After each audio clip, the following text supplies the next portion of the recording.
ધંધુકા વાળંદ સમાજ તરફથી પહેલગામ હુમલાના શહીદો માટે શ્રદ્ધાંજલિ કાર્યક્રમ યોજાયો। અવિસ્મરણીય બલિદાનને શ્રદ્ધાંજલિ। જમ્મુ અને કાશ્મીરના પહેલગામમાં થયેલા ભયાનક આતંકવાદી હુમલામાં 27 નિર્દોષ પ્રવાસીઓના મૃત્યુથી સમગ્ર દેશ આઘાતમાં છે। આ દુઃખદ ઘટનાને અનુસંધાને દેશભરમાં શ્રદ્ધાંજલિ કાર્યક્રમો, મૌન સાધનાઓ અને રામધૂનનું આયોજન કરવામાં આવી રહ્યું છે। ધંધુકાના વાળંદ સમાજ દ્વારા પણ પહેલગામ આતંકી હુમલામાં શહીદ થયેલા ભાવનગરના વતનદાર પિતા પુત્ર સ્વ યશિતલભાઈ પરમાર અને સ્વસ્મિત પરમારને ભાવભીની શ્રદ્ધાંજલિ આપવામાં આવી। ધંધુકા વાળંદ સમાજે તેમના બલિદાન અને દેશભક્તિને શત નમન કરતા તેમને સદા યાદ રાખવાનો સંકલ્પ લીધો।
बोलो रामचंद्र भगवान की जय।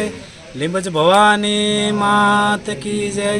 हनुमान जी महाराज की जय। सैन जी महाराज की जय। वाला बंधुओं, आप सौ जाणो छो कि जम्मू काश्मीरना पहलगाम खाते जे आतंकी हुमलो थयो तेमां भावनगरना आपणा वाळंद समाजना भाईश्री यतीशभाई परमार અને તેમના પુત્ર સ્મિતભાઈ પરમારનું કરુણ મૃત્યુ નિપજ્યું છે, જે સમાજ માટે ખૂબ જ દુઃખદ ઘટના છે।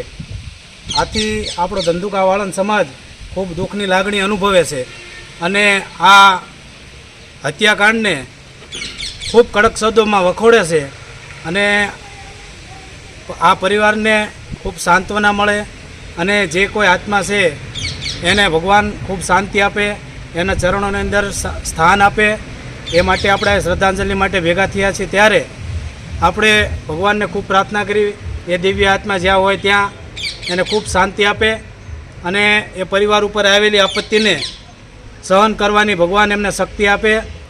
અને આપણે સરકારશ્રીને પણ વિનંતી કરશું કે જેમ બને એમ જલ્દી આ આતંકીઓનો ખાત્મો બોલાવી અને પીડિત પરિવારને જેમ બને તેમ જલ્દી ન્યાય મળે અને જે તેમને અત્યારે તાત્કાલિક સહાયની જે કોઈ જરૂર છે તે સરકારશ્રીને વિનંતી કરશું કે તાત્કાલિક તેમને જે સહાયની જરૂર હોય તે સહાય પહોંચાડે અને તેમને કામમાં મદદરૂપ થાય।